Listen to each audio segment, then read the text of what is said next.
Welcome to Hong Kong.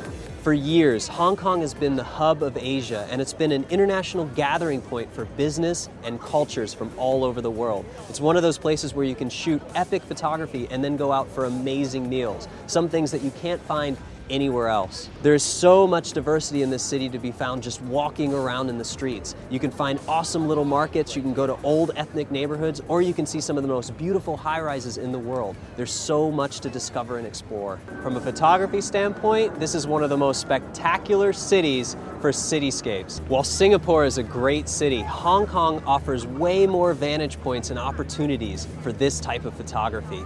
From dense urban landscapes to clusters of apartment buildings to high mountaintop views, this skyline is absolutely spectacular. One of my favorite facts about Hong Kong is it actually has the most skyscraper towers out of any other city in the world. This city seems to go on forever, and there are views where the skyscrapers seem to never end. This is the perfect location to get into some more advanced concepts in cityscape photography.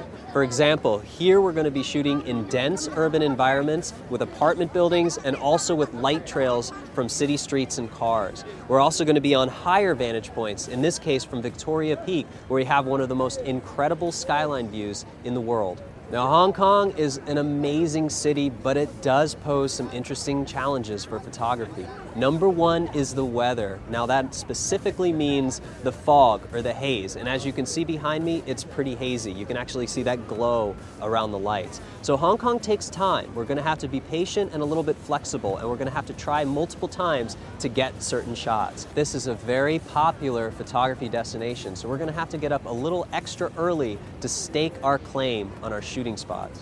All that aside though, it's really fun to be there. So at the end of the day, whether you get the shot or not, it's still one of the best cities in the world to be in. I'm really looking forward to showing you guys around Hong Kong to some of my favorite spots, but please keep in mind that there are so many other spots that you can find as well. So use these shots as an example, but when you're here, make sure to explore as much as you can.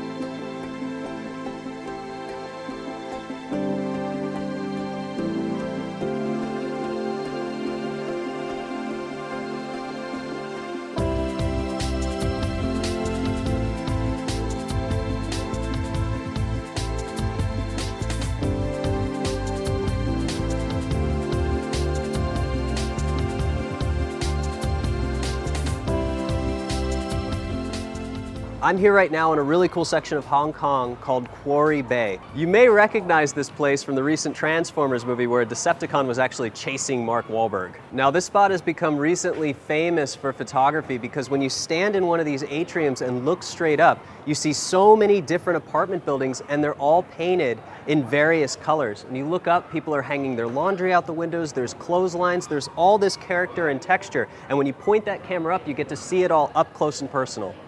When we were talking about cityscape photography in Singapore, we were really concentrating on those iconic skyline shots. We really didn't do anything down in the city center. So in Hong Kong, when you think of Hong Kong, you really think of those iconic, massive skylines that Hong Kong really offers. But you don't really think of those abstract, street-level apartment building shots. The cool thing about working in this type of area is it really shows the livability in Hong Kong. We're actually seeing the way people live in these condensed apartment buildings. So while I'm always looking for that iconic cityscape and those really cool skylines and the towers all next to each other, I'm also always looking for interesting compositions that I can do something a little bit more abstract or a little bit more outside of the box and outside of the realm of my normal photography. Now, we are focusing on a lot of iconic shots in Hong Kong, and strangely enough, this has become a really iconic shot for photographers as well. It's actually a residential area, so if you do come to Quarry Bay, be a little respectful of everybody around you because they do live here. So far they've been really friendly towards photographers, but if too many people come here and make too much noise, that could change. Now, another really interesting thing about this place is the last time I was here, some of these windows were different colors, so they've been recently painted. So every time you come here, this might change. It might be under construction. So really try to experiment with the composition and walk around the neighborhood to see what you find and see what could be new. Just one more note before we get into the camera settings here.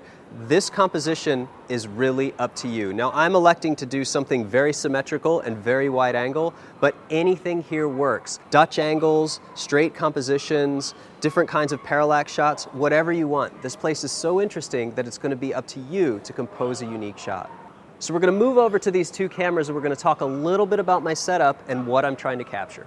First up is the Nikon D810. Now, while we've used every piece of this equipment before, I've never set it up quite like this. So this camera's pointed straight up and I'm using a nodal slide to get some extra distance on the camera. That's because when I kneel down and look up at the LCD, I want it to be at arm's length.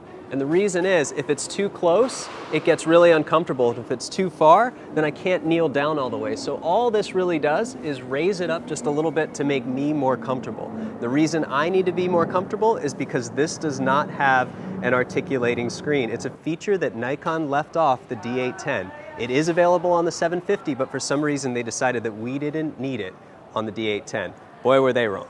Aside from the tools here to set up the camera is using the Nikon 14-24 f2.8 lens. And the reason I'm using that is I'm going to use all of the 14mm to capture the entire span of this atrium looking straight up. So I'm able to get this far side over here and the other tower on the other side over there using this 14mm. For this shot in particular, I decided to focus on as close to symmetry as possible. So it took me about 20 minutes to kneel down here and fiddle with the camera to get it exactly right at the wide angle. If you take a look at the test shot, I'm accounting for a little bit of lens distortion, but once I correct that, all my lines should be pretty close to perfect. If they're not perfect, I'll spend a little time in post making sure they look as perfect as possible. Here's the Fujifilm X-T1, and this is the 10-24 Fujifilm f4. So it's very close. This ends up being 15mm. Oh, this one ends up being 14. So it's pretty much the identical composition. Now, the reason I have it set up here is I wanted to illustrate the difference between these two tripods. So I've been using the main tripod for most of the shots, but this is my travel tripod. But right off the bat, this one's easier to work with in this situation. For one, I can raise the camera up to my eye level with the center column, and two, the Fuji X-T1 has an articulating LCD screen. So this probably took me 25 minutes to get all my lines to be perfect. This took about 5 minutes because it's set up to be able to do that. I can stand here, look at it, and make all of my adjustments, where this one I had to kneel down and really try to focus on the LCD. So generally, a center column is going to make a tripod much less stable. But now that we're working with mirrorless cameras have less vibration when you click the shutter, so you can get away with having a center column fully extended in a lot of situations that you wouldn't be able to with a DSLR camera.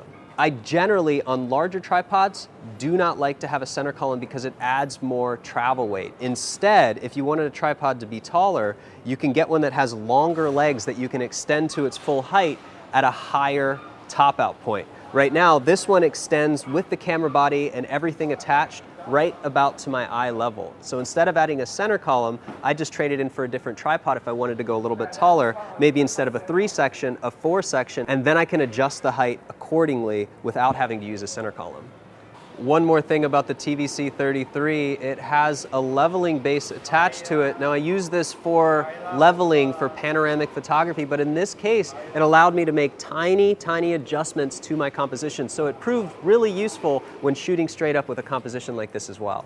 So the first thing you'll notice about this shot is the light is all wrong. It's not quite dark yet, so we still have a really bright sky, and there's not a lot of definition and lighting in the foreground. Now remember, this whole thing that we're doing in this tutorial is talking about finding that perfect balance of natural and artificial light. So first off, when we look at this, you can tell that there's not a whole lot of light in the foreground. We can't really tell the light's coming from the windows yet, and there's still a lot of light in the sky. So what we're going to do is we're going to wait for the blue hour to see if everything improves, and we're going to hope that we can get that right balance of strong artificial light illuminating a lot of the shadows in this atrium. Last time I was here, I did something completely different to this composition. I actually positioned myself really close to the far wall over there because there were a lot of lights on. So to be honest, I'm really not sure if it's going to work. Now, why am I not sure if it's going to work? The main thing I'm not sure of is how many people are home tonight. How many of these lights are going to turn on? Am I going to be left with a lot of light in here, or am I going to be left with no light at all? That's something I'm going to have to find out once the light starts changing. So we're getting close to the blue hour again, so I'm going to bracket through this like I always do and wait for the perfect time and the right light. So funny story, as we were filming the last segment in Quarry Bay, just as everything started to look really good, building management came over and started telling us to stop filming. Basically, they were speaking in Cantonese, so we couldn't really understand them, but they were on the phone calling somebody to speak English to us, so we kind of knew we had to wrap things up quickly.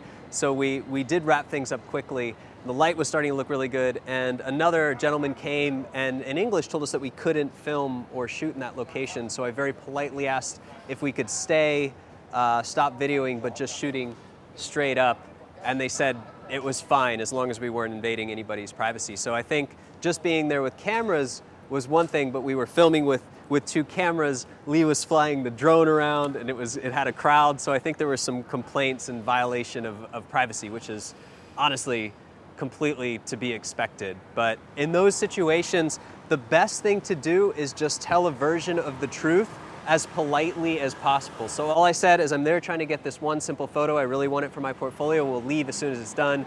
And they said that's fine. I actually showed them the back of my screen on the X-T1 and showed them that we were just shooting straight up and that it wasn't going to violate anybody's privacy because we actually couldn't see in any of the windows. The drone was actually completely packed up, so I don't even think they knew we had it anymore. So aside from the brush with building security, the shot looks awesome. Now, I wasn't really sure how it was going to come out when we started. I knew that once it started to get dark, it was going to look good, but I had no idea it was going to be full dark until it looked the best. So a lot of the times, I'm really focusing on that perfect blue hour, but it turned out that this was a full dark shot. And the reason being is we had all of these fluorescent lights on the floor level that actually illuminated the first few rows of houses, and all the colors started to pop out as the window lights came on. Since we're in a dense urban environment in this city, it never gets completely dark. The lights from the buildings actually will start to illuminate that first canopy of clouds. So even though we waited until full darkness, you can still see some of the light in the sky and some of the detail in the clouds. This shot already looks incredible straight out of camera, so I'm looking forward to taking it into Photoshop and bringing it to that next level.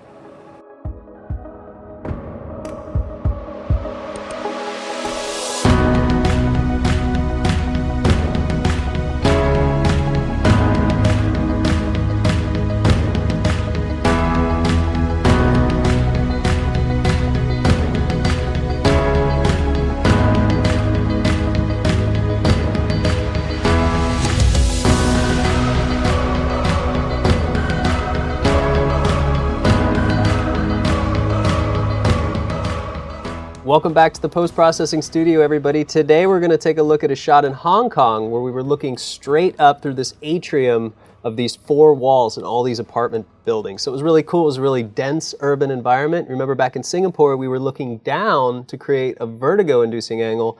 This time we're doing the exact opposite and looking up. So Hong Kong is very famous for these tight grounds of apartment buildings, basically. There's so many different small apartments all crammed together, but they're all painted different colors. And for photographers, this is something that's very interesting. Something I noticed when we were shooting was that the typical blue hour shot, the lights weren't that intense, but as it got to full dark, the lights got really intense. And when I say lights, I mean all the lights inside the apartment buildings and the lights in the bottom of the atrium kind of making this glowy effect. So I pulled a couple files for us to look at, and let's take a look at Capture One and take it to the next level. But basically inside of Capture One here, I have three different files. So this one here that I have highlighted, this is going to be our base layer. And as you can see, it's full dark. You can see there's no blue in the sky. This is the first time we worked with a full dark image besides looking down in Singapore. So there's no blue color. Here's a different example here. Here is an early blue hour. So you can see there's still some ambient light in the sky, enough to pick up all these specular highlights on the buildings. Now what I actually want to do with this shot is I want to take this scene, work with this scene, and I want to replace the sky with a blue hour sky. Basically something with some color, texture, and detail. So the sky that I chose is something from back in Singapore. It was what I'd call a B-roll shot. This was something that never made the final edit. It was just one of the nights that I was shooting, trying to get something more interesting. And you can see that the sky, while not terribly interesting, has some texture and detail. So we're going to use all three of these layers inside of Photoshop. So the reason that I have this one and this one is in order to replace the sky, I'm going to have to create an alpha channel for just the sky. And you can see that this building is picking up a little bit of that sort of yellow, low glow haze. So it's going to be hard to refine this edge and create a mask. But if you look at the Blue Hour version, you can see that everything's chiseled out. So this should be a really easy way to generate a mask. So let's get started. First thing I'm going to do is make some minor adjustments to this. In fact, I think that it's almost perfect in my opinion. I'm just going to bring the shadows up just about 5% there, just to pull it out, just so that I know nothing is clipping in the blacks. And that's pretty much all I'm going to do. The next thing I'm going to do is get all of these into Photoshop. And I can do that by selecting them all, right-clicking, export as variants, just like we've been doing before, but with everything selected. Instead of doing that, though, I've actually saved us a little bit of time, and in Photoshop, I've brought all of these layers in. I've even brought the original RAW, the 5% bump here in adjusted RAW, the Blue Hour, early Blue Hour sky here, and the sky that we're going to use to replace it. Now, also notice that the sky layer here is cropped a little bit different. It's not a big deal because we're only going to use this nice little portion. First things first, let's go ahead and take a look at our adjusted RAW here. Let's take a look at the channels. Let's see if there's a channel of high contrast that we could use to maybe pull a matte. And you can see that they're all very similar. There's no way to really clamp this edge and get a clean mask. So there's no real way that we can do this. The way that we cut out the sky is actually just go ahead and cut it out manually. So that's no fun. Let's look for a better way to do it. So with the early Blue Hour enabled, we'll go back to the channel. And we'll take a look now. If we look at some of these channels, let's look at just the blue channel, for example. You can see there's high contrast. Even in the green and red, there's still high contrast. Blue looks the best. In fact, we could even try RGB, and we can do that by selecting RGB by command-clicking and creating a new mask. So now we basically have a luminosity mask. So let's go ahead and use the luminosity mask. First thing I'm going to do, grab the rectangular marquee tool, and I'm just going to go ahead and crop right close to the edges here. I'm going to highlight the area that we want to work in. I'm going to invert the selection, Command-Shift-I, and I'm just going to go ahead and black it out. So now I'm really only focusing down on this little area. We'll go ahead and zoom in, and now bring up the curves. So Command-M for curves, and what I'm going to do is just start clipping these values so that I get nice black edges around here, and then I'm just going to clamp the white values in the same fashion, just till I can be sure that I get all of this being fully in white. And remember, I showed you guys that you can actually click and drag, and you can see that little indication here along the curves. It shows me exactly where these colors fall. Since it's black and white, this is 100% luminosity, so we don't have to worry about colors here, just that this is 100% selected. Something like that, really simple. I'll say, okay. So what I'm going to do is kind of a cheat here. There's a couple ways that you could do this. You could actually go and clean up all these edges here. So we could take the lasso tool and we could actually clean all of these edges up and turn it to black, just piece by piece by piece.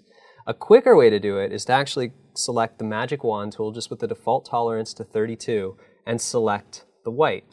And that's just going to go ahead and find all these edges again. We'll make sure that everything's selected here. And what we're going to do is just kind of zoom in, go back to the wand tool, which is W on the keyboard here, and we're just going to see and make sure that it's got everything. And if it's missing anything, we're just going to shift-click to add it. So we're going to add those grays back in. There's a little missing pieces here, anywhere that's going to stand out. And again, we can just go ahead and add these little things in. So this way is a little bit faster than doing it the other way. And the other way would be selecting around all the edges. In this case, I've just been able to do a global selection of the big area, and now I'm just going to go ahead and clean it up. So it's kind of the opposite way here. Any areas where you should see through the sky. I think that might be it. Maybe there's one more over here. Actually, it may seem insignificant, but we'll go ahead and select that as well. This looks good.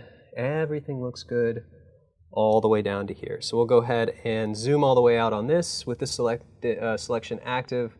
We'll turn the RGB channel back on, go to layers, create a folder, and apply this mask to the folder.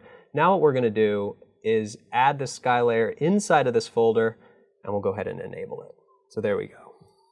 Perfect, right? All done. No, just kidding. Let's go ahead and move this a little bit.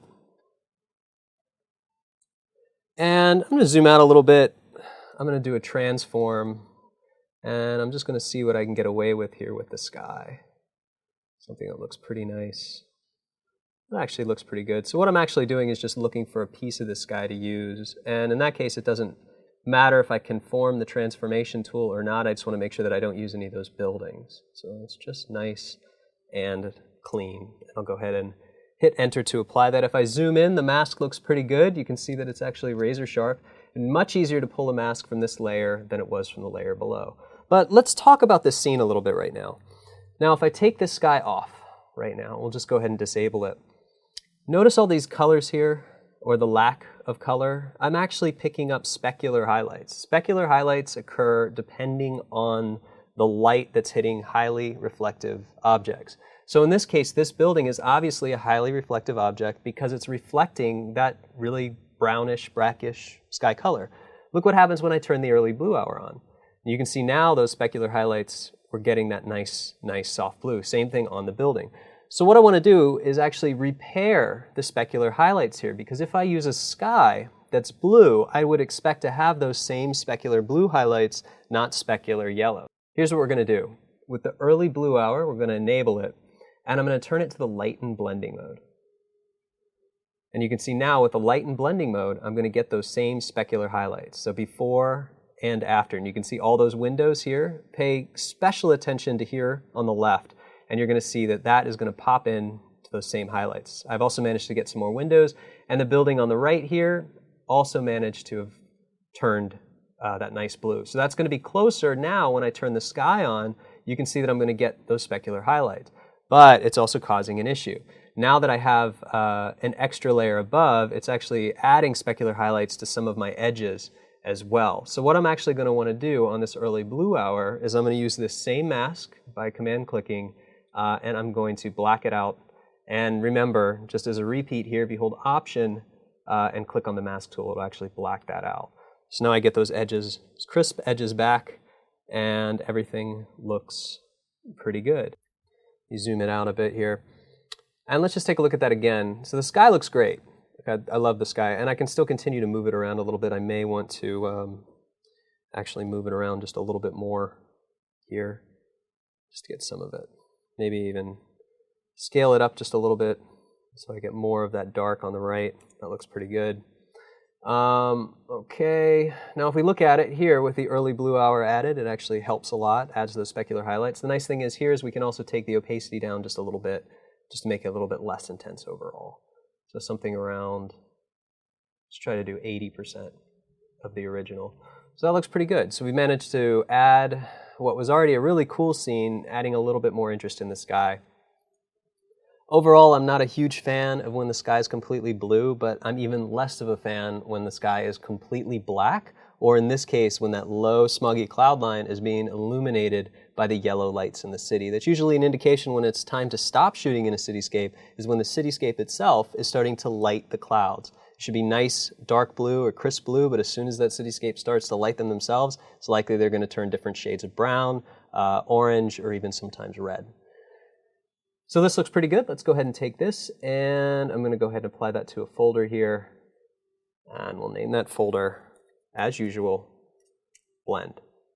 Before we move on to the next step, I just want to zoom in on one little detail here. Now, we did that mask very quickly, and you can see that in some of these areas you can still see some of the sky popping through, and it's because of this early blue hour layer here. You can see that I'm adding those specular highlights. So anywhere where you feel that this shouldn't be, like obviously these little holes in this bamboo structure here, we can actually just grab a small brush. I'll just go ahead and bring that even smaller. As you can see, I must have been painting something a little bit larger. And I'm just going to go ahead and paint this out a little bit here, just to get rid of any of those odd specular highlights. And there shouldn't be too many here. It's just you can see on these areas where I've managed to do a little bit of extra masking. Anything that just looks abnormal. For the most part, this mask looks perfect, but there's just going to be always a few little things, like here's something that I missed myself. We can just make it look like it's part of the building or cut it out completely. All the rest of this looks pretty good. Good. Good. Perfect. All right, we'll zoom back out. We'll take this blend, and now it's time to do a few little things to this. So already this scene is looking really good, but I just want to go ahead and make it a little bit more intense and a little bit more sharp. So I'm going to go ahead and do Shift Option Command E, which is going to make a new layer of everything, and we're going to load Color Efex Pro. Now remember, I've been using a lot of Nik Collection, I've been using some OnWin software, and I even showed you guys some MacFun software, which is really cool. Don't feel like you need to do everything inside of any of those plugins. You can actually pick your favorites. Basically, all I'm doing is adding extra contrast and sharpness. So many of these applications can do it. Some do it better than others in certain situations, but for the most part, it's your personal preference. We'll go to Color Efex Pro.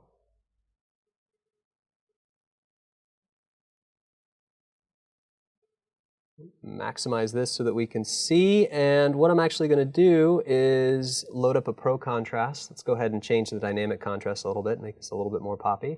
It'll help unify that sky in and make it look like it should belong there. Just a little bit of this, and I'll add one more filter, and I'm going to add some tonal contrast. The default looks a little bit wild, so my settings here are going to be something very mild, like 0, 10, 10, and you know what? We can even do some of the saturation just to pop that a little bit too. We'll take a look at the before and the after. Still a little intense. Let's try 7, 7, and 5.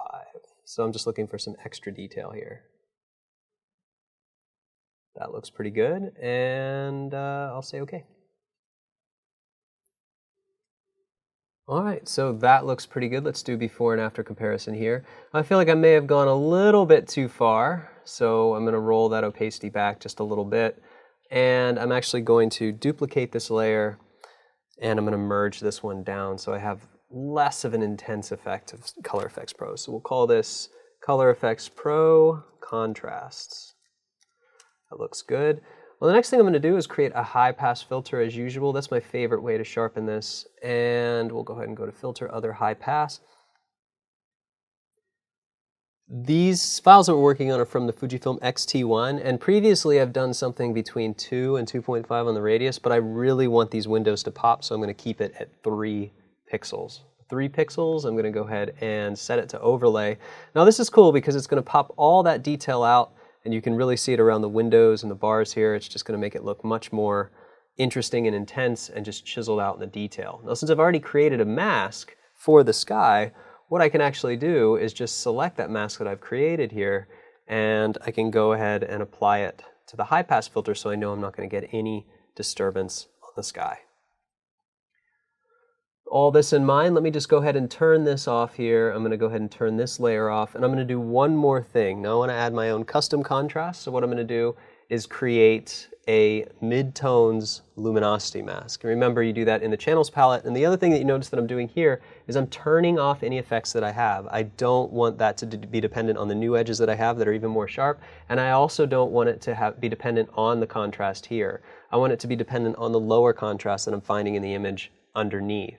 We'll go back to the channels, and I'll load the RGB again. We'll go ahead and make a new mask. I'll deselect everything, and I'll duplicate this, invert it, Command A for select all, and I'll go ahead and subtract the shadows and the highlights. It's going to give me the error that it usually gives me, which is fine. And on top here, I'm going to create a curves layer. Perfect. Let's go ahead and turn the rest of this on. And now with this curves layer, you can see that it's not showing me anything, but I can actually go in and I can change the midtones without affecting the shadows and the highlights. So what I actually want to do here is I want to create a little bit more deep contrast, just a hair, and then what I'm going to do is pull the midtones up. And that's going to keep everything really nice and poppy here. So the cool thing is what I'm really trying to do, and I'll go ahead and hide this so we can see, notice these yellows. What I'm trying to do is accentuate some of these colors that were lost in the midtones. And by doing that, I can basically just bring more attention to it. So you can see the midtone levels here in the whites are being brought up, the highlights are not being blown out, and the shadows are remaining in place. So what I'm actually doing is just adding a little bit more tonality here. And I can actually do that as well by just pulling this curve up. So if I just clamp this level here, you can see that I can push it rather far. And this locks it in. So if I keep doing this, it'll get brighter. If I do this, I can just keep those shadows in place. The nice thing is I'm not going to blow out any of the highlights here. So this is a very extreme curve for the midtones, but you can see that it's helped me, really add some more dynamic and deep contrast to this image. So let's take a look at what we've done so far. Again, the big thing for this image was the surgical part of it, I'd say, which was replacing the sky, and then after replacing the sky was replacing the specular highlights. Now keep in mind that the way that I did that, the way that I replaced the specular highlights, and we'll go back to this again, was just simply by adding a layer on lighten. So the cool thing about that is if this layer was soloed, let's go ahead and solo this layer here, and we'll go ahead and turn it back to normal with the opacity up here. You can see that the cool thing about this image is that it's so dark in certain areas that when you use the lighten blending mode, anything 50% gray and below will disappear. So anytime you're trying to get specular highlights back, your specular map should only be in the areas that you want the highlights. So basically anything above 50% or anything with more highlights that isn't black basically will show on top of the image. That's why we were able to get this effect here. And we'll go ahead and turn that back on here and turn this to lighten. That's why we were able to get this effect here. So it was a really nice way. And if you really zoom in on this, these kind of elements here, these are all windows. All of these windows are going to be reflecting whatever's in the sky. So if we were to have just replaced this sky without replacing the reflections of the windows, it would have looked off because you're going to see yellow reflected in the windows, and it should be blue because we've added blue to the sky. So this gave us the ability to add that sky in and then do all the additional color correction to get it to this. And you can see that we were able to fix the edges, we were able to resolve everything, and the original RAW, you can see, was still a very interesting scene already, but we were able to take it from this to this. So now it's just much more beautiful and much more portfolio worthy overall. All right, guys, so that wraps it up for this lesson. Thankfully, no Decepticons attacked me like they did Mark Wahlberg in that most recent Transformers movie. This is an awesome place to shoot. Again, you guys watch the video. If you do go here to shoot yourselves, just be careful. Try not to stick out or they will tell you to leave. But if you do get a good shot, try to get it during the blue hour. I hope you guys end up with a better sky than we do. But if you don't end up with a good sky, now you know if you leave your camera in one place, you can still combine a night shot with a blue hour and replace the sky and have one seamless composite.